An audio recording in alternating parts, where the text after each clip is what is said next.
네, 안녕하십니까. 김성일 쾌잡설, 문화잡설, 간송미술관의 겸재정선 추일한묘에 대해서 설명드려 보겠습니다. 자, 추일한묘를 한자로 보시면 가을날 한가한 고양이 그림 이렇게 되겠죠. 이렇게 생겼습니다.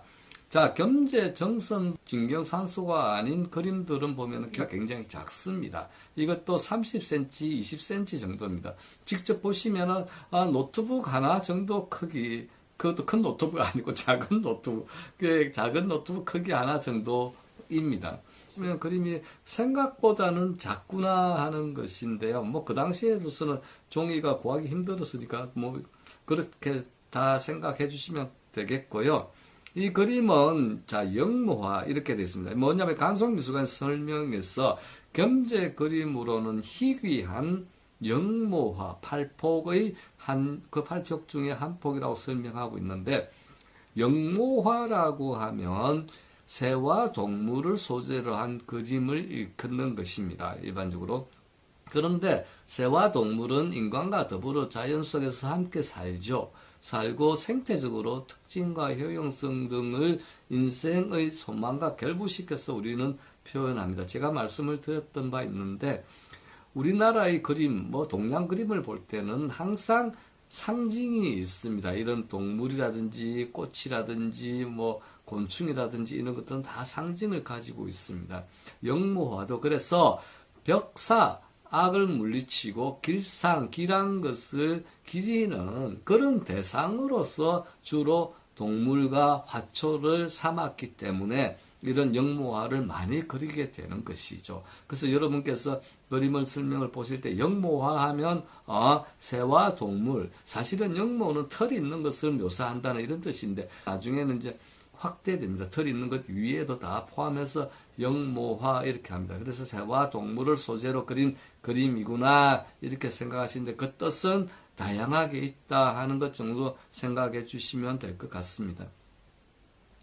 그래서 추일한묘에서 자, 가을 방아개비가 등장을 하죠. 이 방아개비가 진보랏빛 배통이라고 합니다. 그래서 진보랏빛 배통, 우리 방아개비 잡아보신 분들 다 잡아보셨겠지만, 봄에나 그리고 여름에는 배가 연두색이죠. 연두색에다가 가을이 될 배통이 보라색이라기보다는 진보라색, 보랏빛으로 변하죠. 그래서 구워먹기도 하는 그런 것인데요. 보면은 간송의 설명에서는 고양이를 의식한 듯 더듬이를 날카롭게 세우고 있다라고 이야기를 하는데, 글쎄요, 고양이 의식은 눈으로 하지 않나요? 더듬이로 의식하나요? 잘 모르겠습니다. 그 다음에 굵고 대담한 필목이 먹이 줄줄 흐르는 임리라는 표현을 쓰는데, 임리라는 것은 흥건하게 베어들음을 갖다가 하는 법인데, 이게 이제 뭐 파묵이라는 것으로 표현할 수도 있는데, 임리를 호탕하게 구사하는 정선이 그림과 이게 맞지 않다는 이야기를 합니다. 꽃잎과 고양이 트럭 하나는 고사하고 벌과 방아깨비, 저 위에 벌 있죠. 저 위에 국화 위에 벌 있습니다. 그래서 잔트럭까지 세밀하게 묘사해서 겸재의 그림이라고 상상하기 힘들다고 간송미술관에서는 표현하는데요. 왜 이렇게 표현하는지 모르겠는데, 겸재는 이런 영모화에 뛰어납니다. 굉장히 그림을 뛰어나게 그렸는데, 이게 왜 이렇게 표현이 겸재의 그림으로서는 상상하기 힘들다는 표현까지 썼는지는 잘 모르겠습니다. 그 다음에 여기서 보면은 이제 겸재가 바탕에 깔고 있는 세밀한 기량을 또 묘사한다고 또 거기 간송에서 설명을 다시 바꾸어서 설명을 하고 있고요. 여기서 이제 몰골법이라는 걸 쓰기 나오는데, 몰골이라는 것은 골을 몰하다, 그러면 골격을 몰하다. 그림에서 골격은 뭐겠죠? 선이 윤곽이겠죠. 윤곽선을 그리지 않고 그냥 파묵, 수묵으로만 채색을 하는 것을 이야기할 때 이런 몰골법이란 말을 씁니다. 골이 없다. 그래서 그냥 수묵으로 채색을 했다. 이렇게 생각하면 이게 몰골법이죠. 저기 보면 국화잎이 그렇게 그려져 있습니다. 몰골법으로. 그러면 이 반대는 뭐냐면 구륵법이라고 합니다.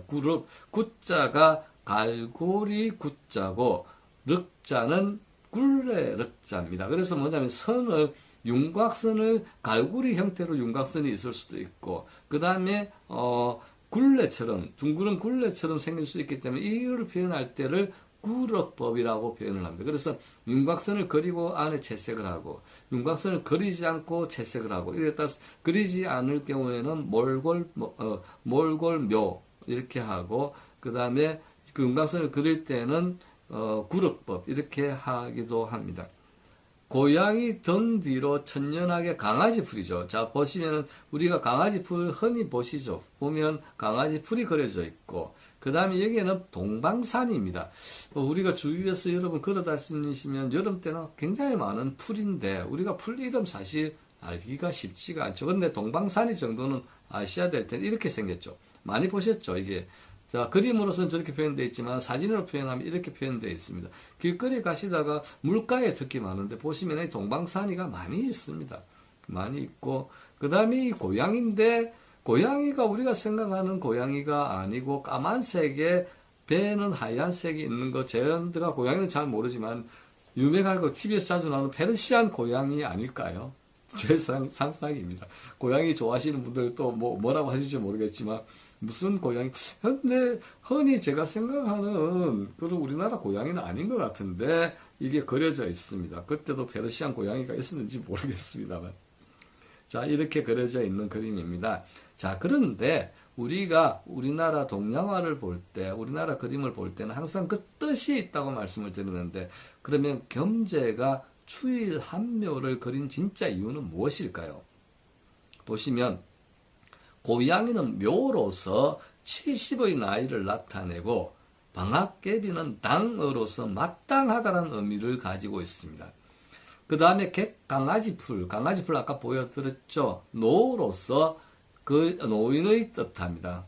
강아지풀로로서 노인을 뜻하고, 국화는 지조 있는 선비를 뜻하고, 벌은 봉으로 떠받들다, 봉하다, 그러니까 봉사하다 할 때 봉자, 떠받들 봉자입니다.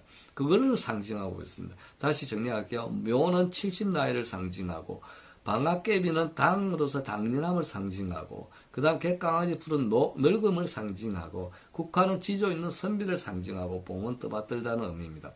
그 다음에 오행에서 검은색은 수를 말하는데, 자, 인체의 신장, 방광, 귀, 뼈 등에 연결되어 계절로서 겨울을 뜻하고, 오행은 물이 되고 지혜에 해당되고 힘과 지식을 상징합니다. 고양이 검은색을 이야기하는 겁니다. 고양이 검은색. 자, 그런데 겸재는 주역의 대가입니다. 이런 오행에 대해서 대가입니다. 그래서 고양이 검은색을 표현한 것은 아마 이런 뜻이 있지 않을까 그렇게 생각을 합니다.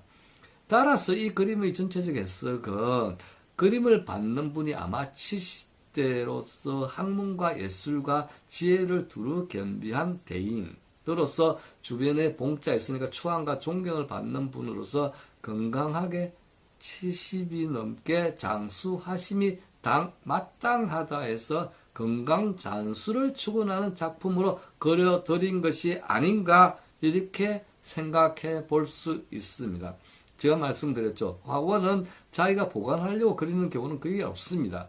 누구에게 주려고 그리죠. 그래 받는 분을 상징해서 그려드려야 되겠죠. 그래서 이 그림의 해석처럼 이 그림은 받는 분이 70대로서 학문과 예술과 갖추고 있고 존경을 두루 받고 있고 그래서 그런 분들이 장수하십사 하고 그려드린 것이 아닌가 그렇게 유추하는 그 측면도 있습니다. 자, 좋은 그림 겸재정선 추일한무에 대해서 설명드려 보았습니다. 네, 감사합니다.